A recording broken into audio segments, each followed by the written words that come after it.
Chapter 19 of the book of Genesis deals with the destruction of the city of Sodom. The Lord came to Abraham and informed him of the fact that because of the wickedness of Sodom, it was necessary for the judgment of God to come. Abraham pleaded with the Lord for Sodom, interceded actually, saying, "But what if there are 50 righteous? Would you destroy the righteous with the wicked?" And the basis of Abraham's intercession was the Lord of the earth should be fair or be just. Even in judgment, God must be fair or just. God cannot be unjust in any action at any time ever. Now, this is an area that Satan is constantly seeking to make a case against God. How can a God of love, or would a God of love, condemn a man to eternal hell who has never heard of Jesus Christ? What about that person who lives over in Africa, who lived and died never knowing of Jesus Christ? Is he going to have to suffer forever in hell because he lives in Africa and never has had a chance to hear? It is interesting, the Bible doesn't give us the answer directly, but the Bible does give us an indirect answer, and that is that God is totally fair. When God judges, it'll be absolutely just. And Abraham's argument with God was, "Shall not the Lord of the earth be fair or be just?" when God spoke of the judgment that was going to come. Now, Abraham saw an inequity if God would judge the righteous with the wicked. That wouldn't be fair. That's the premise and the basis of Abraham's argument with the Lord. That it wouldn't be fair to judge the righteous with the wicked. Now, Jesus said to His disciples, "In this world you're going to have tribulation." But He said, "Be of good cheer, I've overcome the world." The church has had tribulation. The church today is under great persecution. In Romania, they're tightening again their communistic hold, and they are again beginning to really persecute the church in Romania. Many of the pastors have been in prison in the past few weeks. Christians have been persecuted in China, in Russia, and in those communist-dominated countries, as well as the Muslim-dominated countries. Communism is not the only foe of Christianity. Islamism is perhaps the greatest foe of Christianity. In the Islam countries, it is a capital crime to seek to convert an Islamic person to Christianity. You'll be put to death for that, causing him to change his religious beliefs. And so, the church has always experienced persecution from the world. The Bible says, "Don't count it strange concerning the fiery trial which is to try you, as though some strange thing has happened unto you." In fact, if the world loves you, then you better examine your position. But if the world hates you, don't be alarmed. Jesus said, "It hated me. The servant is not greater than his Lord." So, the persecution that the church experiences, though, has as its source or origin the world and the worldly system. The great tribulation that is coming, or the judgment of God, whenever that comes, then the church is not a victim, because God will be fair in His judgment. And if there be 50 righteous, the Lord said, "Sure, I'll spare it for 50 righteous." Abraham finally talked him down to 10. And God said He would spare it for 10 righteous. And the angels of the Lord came unto the city of Sodom. We'll get into that as we get into the 19th chapter. But they could not find even 10 righteous. Lot, that righteous man, the only truly righteous person they could find in the city was Lot himself. And not even his family was thoroughly righteous. But being merciful, God led his family out with him. Now, twice in the New Testament, once by Jesus and once by Peter, is this used as an example of the last days. Jesus said, as it was in the days of Lot, so shall it be at the coming of the Son of Man, and how that the judgment did not come until the day that Lot was taken out of the city, and then God rained upon the city fire and brimstone. Jesus uses that, but points out the fact that Lot was delivered before the judgment came. And Peter also points out to the deliverance of Lot, showing how that God knows how to deliver the righteous, but to reserve the ungodly for the day of judgment. Delivering that righteous man Lot, who was vexed by the manner of life of those around him. So, taking the same argument of Abraham, shall not the Lord of the earth be just? Would it be just that God would bring His great wrath and judgment upon the church, along with the unbelieving world? No. And even as God delivered Lot, God shall deliver His church before the great period of judgment and the wrath of God comes upon the earth. It's just a matter of God's principle in judgment. So in the 19th chapter, and there came 2 angels to Sodom at even, and Lot sat in the gate of Sodom, and Lot was bidding them to come into his home as he bowed himself in the Oriental custom towards the ground. Now, hospitality was something that was extremely important in that Eastern culture. And here, Lot sitting in the gate of the city. It is interesting that in that culture also, the women did most of the work. The women would go out and plow the fields. The women would go out and plant the fields. The women would go out and harvest the fields, while the men attended to the more important things of sitting in the gate of the city and talking about the weather. Whether or not it's going to rain tomorrow, you know. Also, sitting in the gate of the city was a place of prominence. All of the judgments were done in the gates of the city.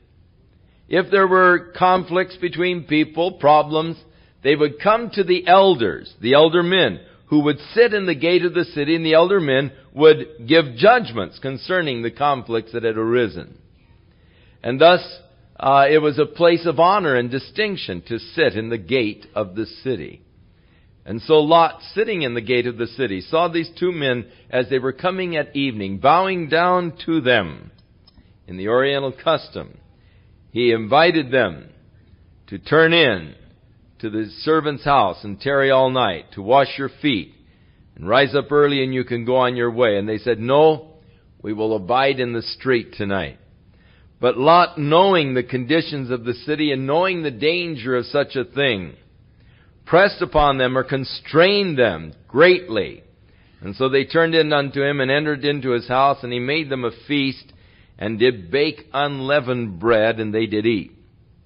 But before they were able to lie down, the men of the city, even the men of Sodom, surrounded the house, both old and young, and all of the people from every quarter. And they called unto Lot, and they said unto him, where are the men which came in to thee tonight? Bring them out to us that we may know them. And this is to know them in an intimate sexual way. And Lot went out at the door unto them and shut the door after him. And he said, I pray you, brethren, do not so wickedly. Behold, now I have 2 daughters which have not known man. Let me, I pray you, bring them out unto you. And do ye unto them as is good in your eyes. Only unto these men do nothing, for therefore came they under the shadow of my roof. Now, this, of course, first of all, shows what low esteem the woman was held in that particular culture. Lot was willing to sacrifice his own 2 daughters unto this mob. Their virginity and all, he was willing to turn his own 2 daughters over to the mob, that they might do what they would to his 2 daughters, and yet seeking to protect the 2 men who are strangers to him. But yet, if you would take a visitor into your home, then you took the responsibility for them to really take care of them completely. But women were held in extremely low esteem in that day, in that culture, and in many of the primitive cultures. Women, be thankful for Jesus Christ and for Christianity, because Jesus is the one who brought really the elevation of womanhood and the honor to the women, and that equalizing of the honor and blessing and all. And it's really through Christianity that women have been able to rise and to take their proper place, not as a servant or not any way subservient to man, but on an equal basis with man. But you won't find that in any culture outside of where the Christian gospel has gone and where the Christian culture has gone. There always has the state of the woman been elevated. Where there is not a strong Christian gospel, the state of the woman is always that of a subservient state. And if you study your history, you'll find that this is so. In Greece, in the Greek culture, which was supposed to be such a cultured nation, the women had a very low place, especially the wife. She was considered just one step above the slave. So it is the gospel of Jesus Christ, which is declared there is no difference, male nor female, bond or free, but has given us all an equal status in Christ. For Christ is all and in and through Him the equal status has been established. But here Lot, and again, I believe that secondly, it shows that even Lot himself and his own morals and his own values had been corrupted by his living in Sodom. I do not see how you can live in the midst of such corruption and it not have some influence upon you. Living as we do in this day and age in which we live, we are under constant bombardment and constant pressure to accept evil, to tolerate evil, and to accept perversion as natural. And if you dare say something against the homosexuals, you have a parade going on out in front.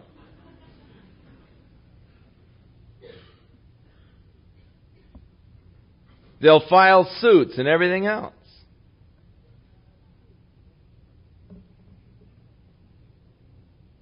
And it's got to the place where people become sort of cowered into a position of just not stating your beliefs. If you would dare say in a university class, but Jesus is the only way to salvation, they make fun of you. They put you down. They call you narrow, bigoted, and everything else.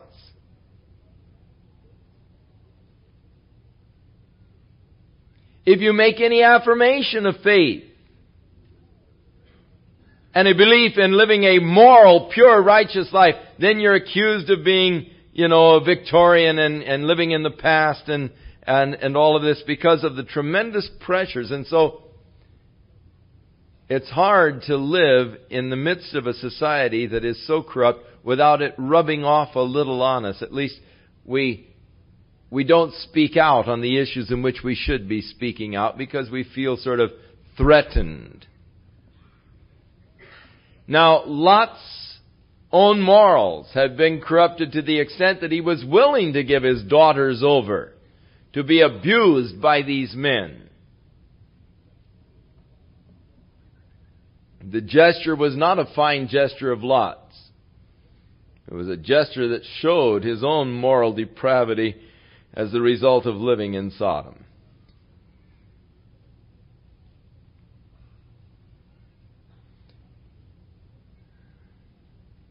Lot made the choice of moving into the plains, He pitched his tent toward Sodom. That was the beginning of it, but now he has his house in Sodom. There is a danger in pitching your tent towards the world. It's interesting, blessed is the man who walks not in the counsel of the ungodly, nor stands in the way of sinners, nor sits in the seat of the scornful. There's a progression there.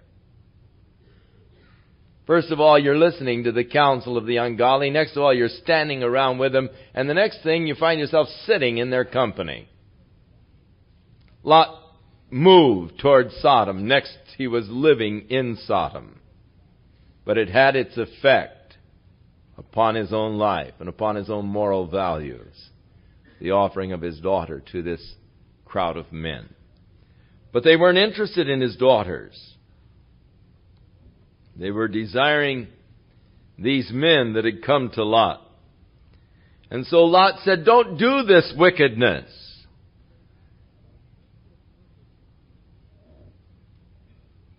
To these men. They came under the shadow of my roof. They're under my protection. And they said, "Stand back." And then they began to say, "This fellow came in to live with us as a stranger, and now he's going to try to judge over us." They said, "We'll deal worse with you than with them." And they pressed sore upon Lot, and they came near to break the door. But the men, that is the angels, put forth their hands and pulled Lot into the house, and they shut the door. And they smote the men that were outside the door with blindness, all of them, so that they wearied themselves to find the door. And the men said unto Lot, that is the angels, "Do you have any here besides? Do you have sons or daughters? Whatsoever you have in the city, bring them out of this place. For we will destroy this place, because the cry of them is waxed great before the face of the Lord, and the Lord hath sent us to destroy it."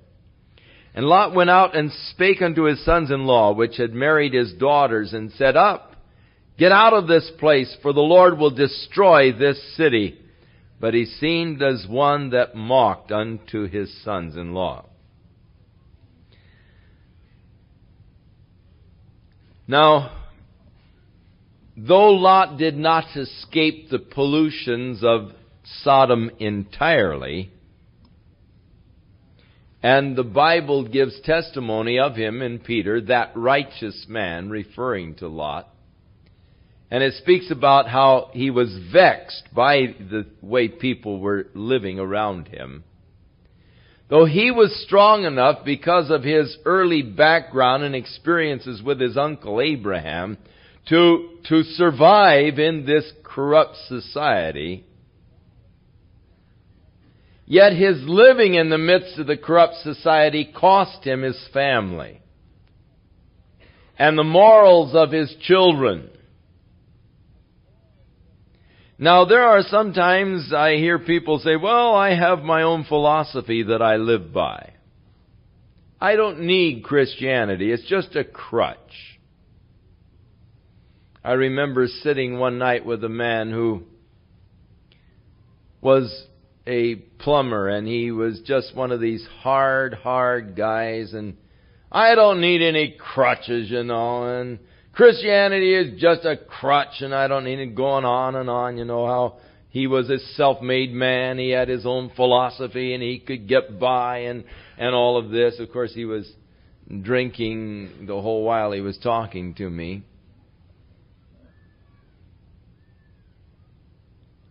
But I watched the three sons of that particular man, as they all got into drugs.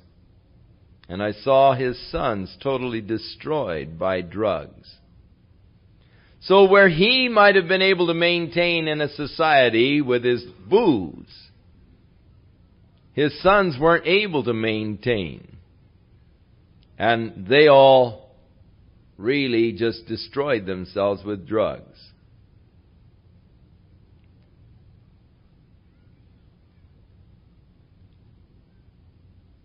Many times, a man will say, "But I am able to do it. I am able to stand. I am strong," and all this.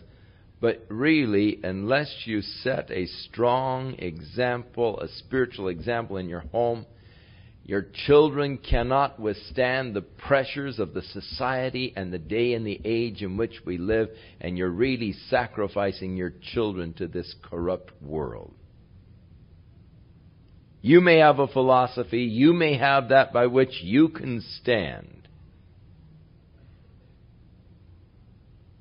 but your children are facing ungodly pressures, and they need more than just a philosophy. They need the power of the Holy Spirit within their lives. And thus, you, for their sakes, need to get right with God and set a strong spiritual example, because they'll never survive. Lot was able to, but his children weren't. And so as he went to his daughters and said, "Get out of here. This place is going to get destroyed. God's going to destroy this city," They just mocked him, and he was as one who mocked them. And thus he lost his family to the corrupted morals of Sodom. And when the morning arose, the angels hastened Lot, saying, "Arise, take your wife and your 2 daughters which are here, lest you be consumed in the iniquity of the city." And so they were hurrying them, said, "Get out of here now." And while he lingered, there was a reluctance to leave the place. Even with Lot, he was reluctant to leave, just sort of lingering around. The angels took hold of their hands, and upon the hand of his wife and the 2 daughters. And the Lord being merciful unto him, they brought him forth and set him outside the city. And it came to pass, when they had brought them forth, that he said, "Escape for your life. Don't look behind you, neither stay at all in the plain. Escape to the mountains, lest you be consumed." The word "don't look behind" can be translated "don't lag behind," or "do not turn back." Don't stay in the plain. And Lot said unto them, "Oh, not so, my Lord." Perfect example of those who pray, "Not thy will, mine be done."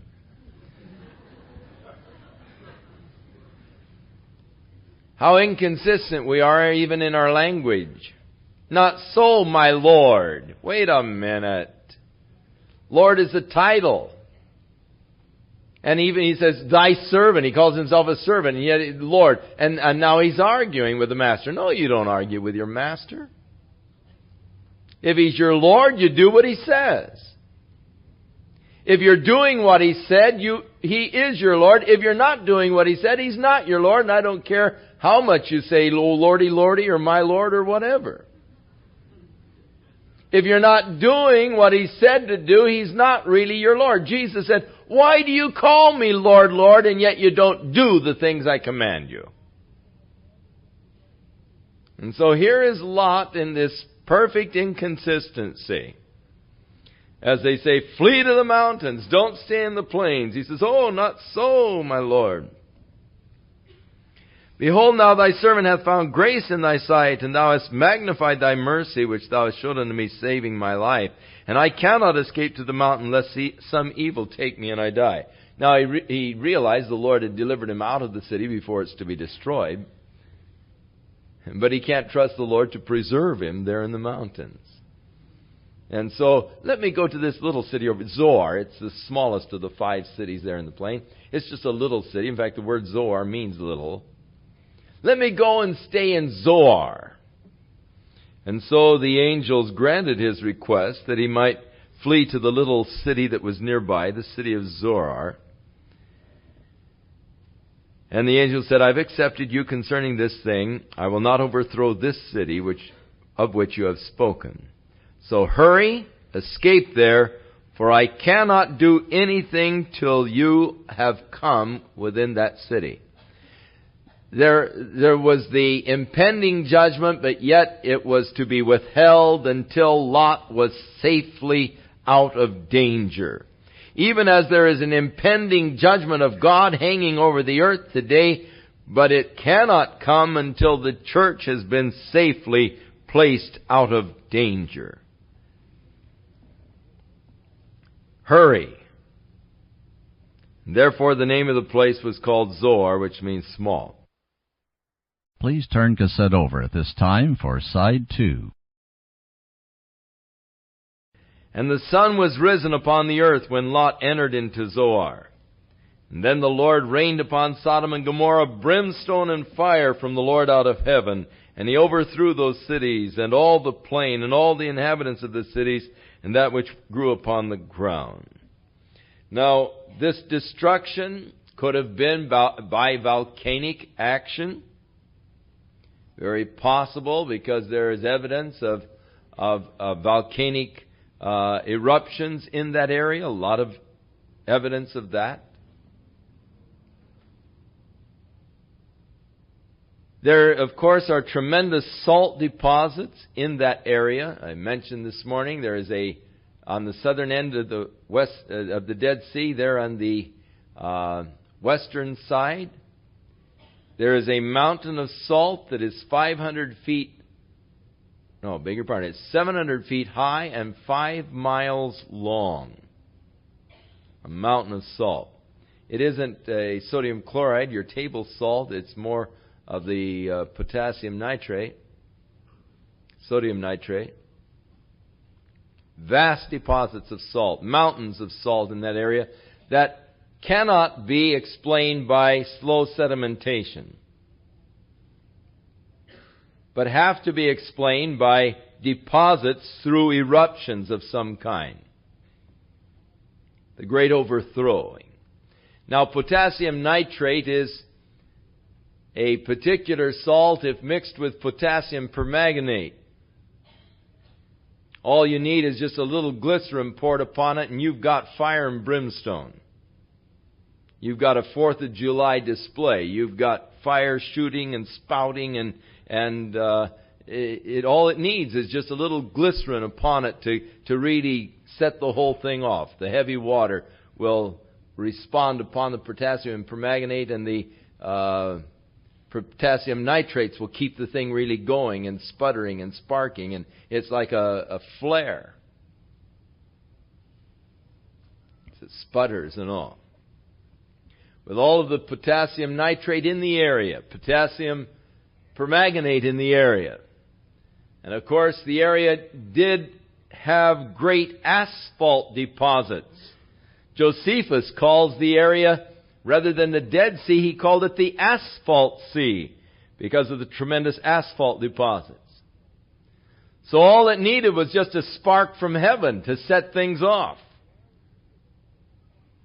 And so the whole valley turned into a furnace, a cauldron. And the judgment of God came upon these cities, and they were destroyed. But his wife looked back from behind him. Now notice, she was behind him. She was still lagging back. The word look back can be translated lag back or turn back. And the turn back is the preferable translation. Lot's wife actually began to turn back toward Sodom. And in turning back, she was caught in this great conflagration. And the bubbling, boiling, spewing salts covered her. And she became a pillar of salt. Now there are many pillars of salt in that particular area that in different times have received the name Lot's wife. And there are some even today that the guides will point out as Lot's wives, pillars of salt, there in the southern end of the Dead Sea region. Now the southernmost part of the Dead Sea, the southern 10 miles, is only about 10 to 20 feet deep. In fact, it's less than that now. It's extremely shallow. And many Bible scholars believe that the city of Sodom actually lies under the southern end of the Dead Sea. The northern end of the Dead Sea is 30 miles long and 10 miles wide and has a depth of up to 1,400 feet. But as the result of the silt that has settled through the Jordan entering into the Dead Sea for so many years, the silt has filled up the bottom and has thus raised the level of the sea until the sea extended southward over this plain area of 10 miles square, covering it. And that is more recent in time. So that they believe that the cities of Sodom and Gomorrah probably lie under the southern end of the Dead Sea. We know of the silting process that's taking place where the Colorado enters into the area of Lake Mead. In fact, we are now quite concerned about this silting up of Lake Mead, how that the volume of water that it contains is less because of all of the silt that is building up, and the silt is actually forming a dam of its own in the upper end of Lake Mead. Already it is creating quite a problem in the Aswan Dam, which is a relatively new dam. And thus the silting process, of course the Jordan is a very muddy river, and the silting process of the Jordan, filling up the Dead Sea and causing it to overflow on the southern end, covering the plains, and thus covering perhaps the cities of Sodom and Gomorrah. However, in the last 10 years, they have discovered 5 cities on the eastern bank of the Dead Sea in the southern end. And they now believe that maybe these were the cities of Sodom and Gomorrah and Zoar there on the eastern side.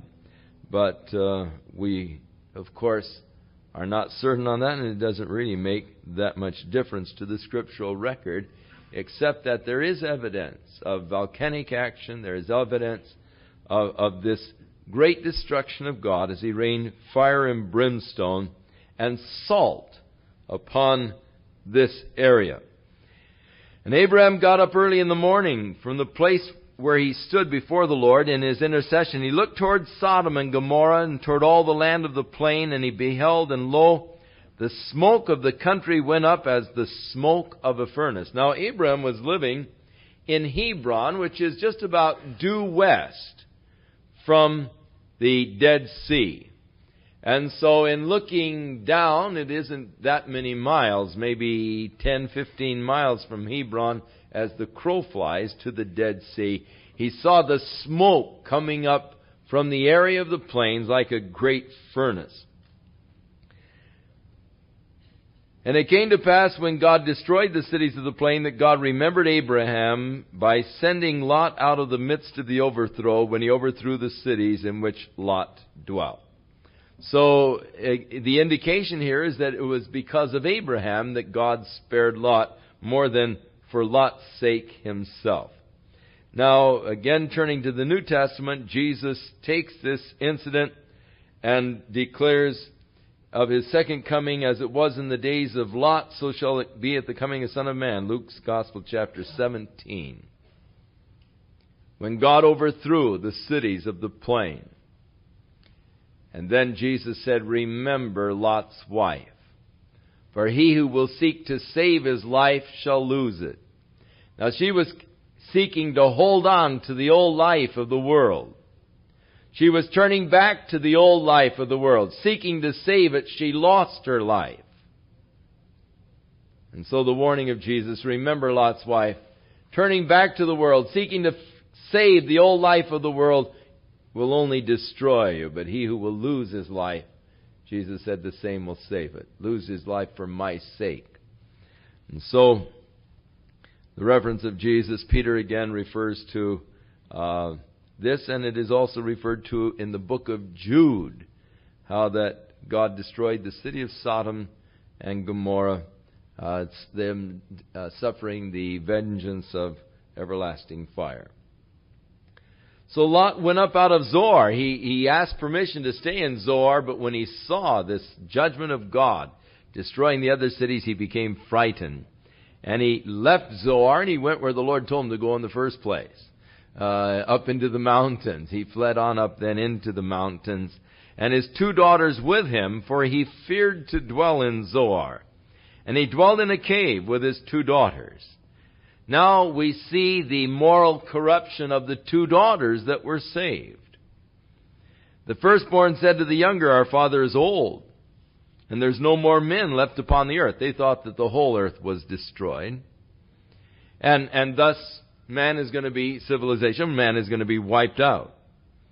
"So come, let us make our father drink wine, and we will lie with him that we may preserve the seed of our father."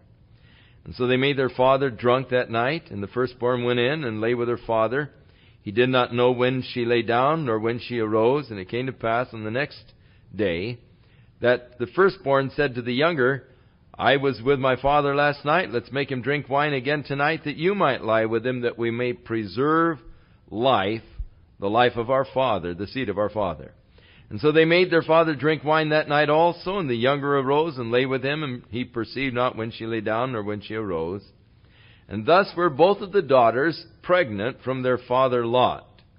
The firstborn bare a son and called his name Moab, and he became the head of the nation of Moab, or of the people known as the Moabites.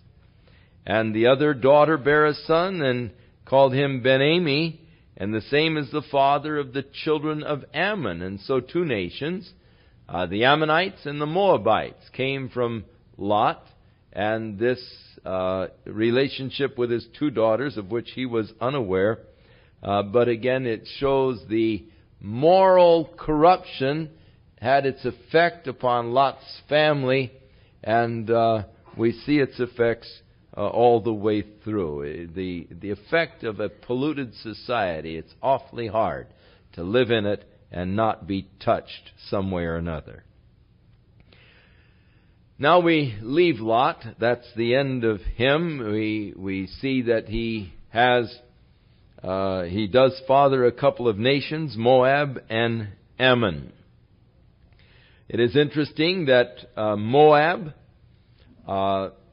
inhabited this same area, the high country that is east of the Dead Sea. That was the area of the Moabites. The Ammonites moved northward and were in the same range of mountains, only north of the Moabites. They became important nations, and Ruth was a Moabitess, she was a girl from Moab who came into the lineage of Jesus Christ later on. So they are the descendants of Lot through his 2 daughters. Abraham journeyed from there towards the south country, and he dwelt between Kadesh and Shur, and he sojourned in Gerar. So Abraham was living in the area of Hebron, but now he is still sort of a nomadic person. If you go over to Israel today, you'll see the Bedouins living in their tents. And they are nomadic people. They'll live for a while in an area, and then they'll get up, pack their tents, and move and live in another area.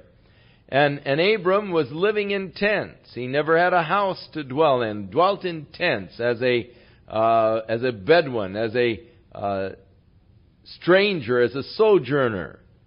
It is interesting that Lot sought to settle down in a city, whereas Abram always realized that he was just a sojourner.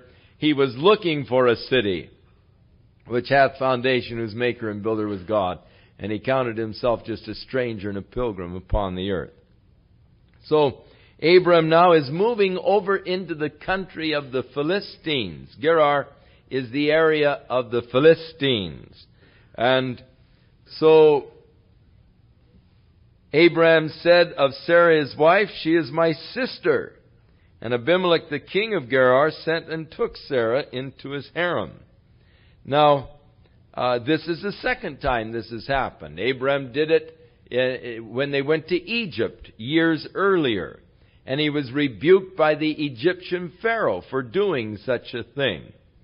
Now again, he's doing the same thing. And this certainly says something about Sarah, because she's about 90 years old at this point and still retaining her beauty. So if we could only discover the kind of creams and all that she used, we could probably make a fortune. She is still so beautiful that Abram is afraid that they're going to kill him in order that they might take his wife. And so he says, now you just say you're my sister so that they won't kill me. And so Abimelech saw her and took her into his harem. And Abimelech had not come near her. But God came to Abimelech, verse 3, in a dream by night and said unto him, you're a dead man. And, or you're dead, man. It's all how you put the punctuation.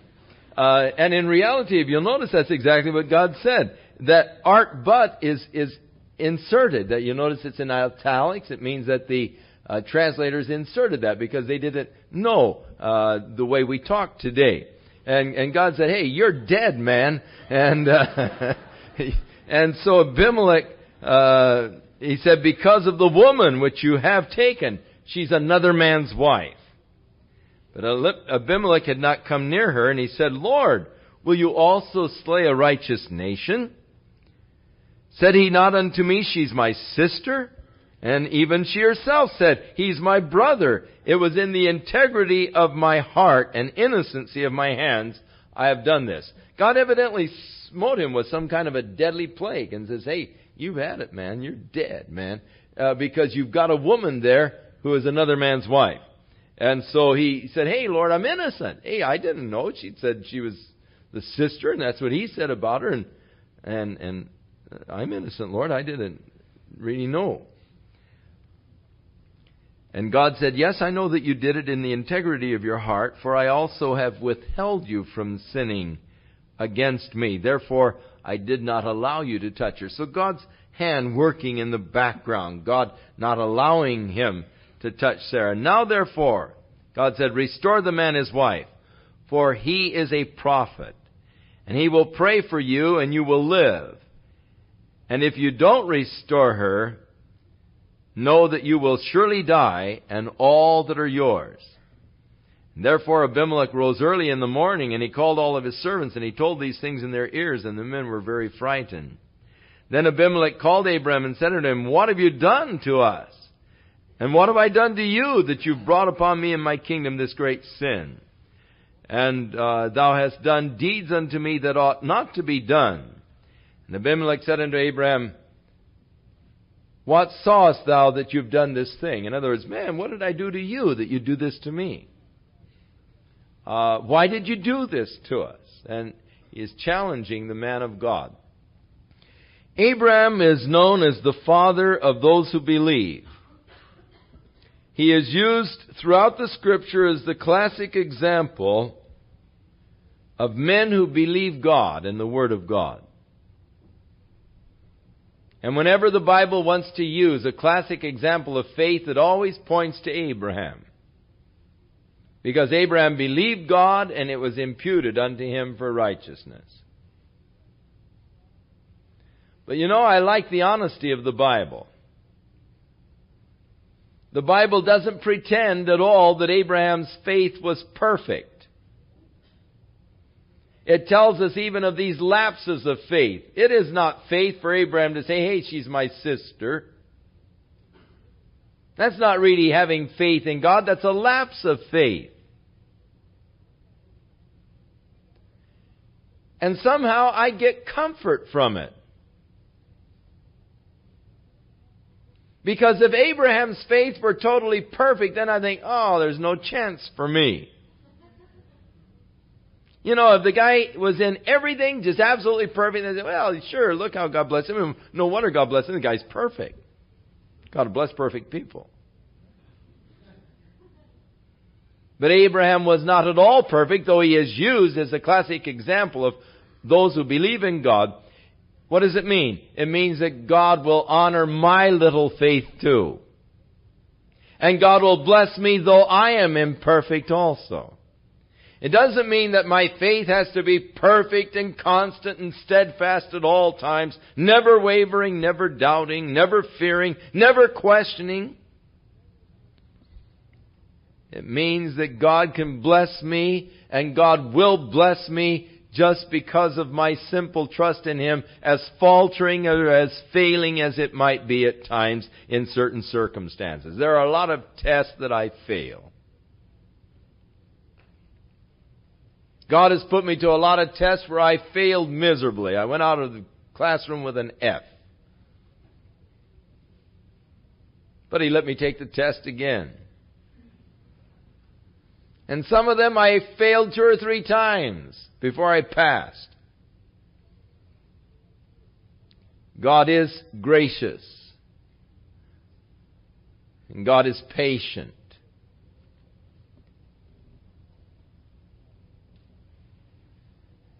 And Abraham, our father of those who believe, was a man who's had great faith in God that brought him recognition in history.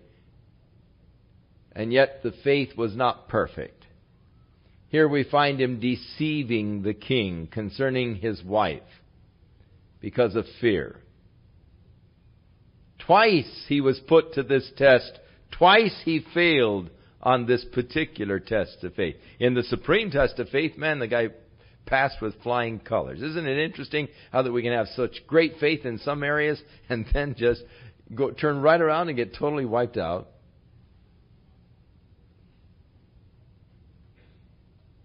It makes us realize that even the faith that we have has come to us as a gift from God, so that we can't boast in that.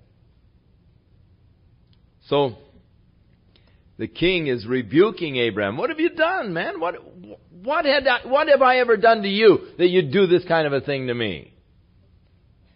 How come you said she's your sister? Abraham said, because I thought surely the fear of God isn't in this place, and they will slay me for my wife's sake. He looked around and said, man, these people don't fear God. They're going to kill me for my wife.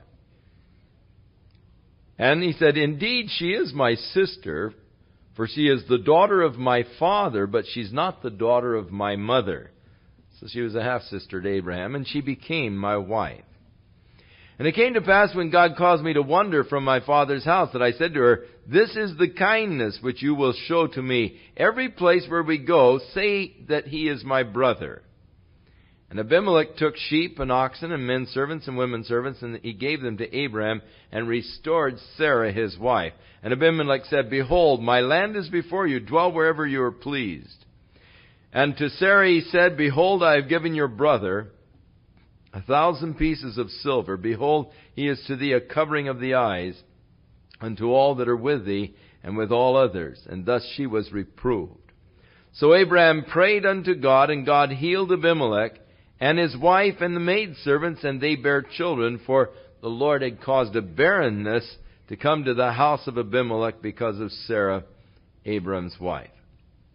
So, Sarah could have been with him for a period of time before this all took place. And yet he had never come to her intimately, though she was a part of the harem. This is the end of Side 2 and the end of this message.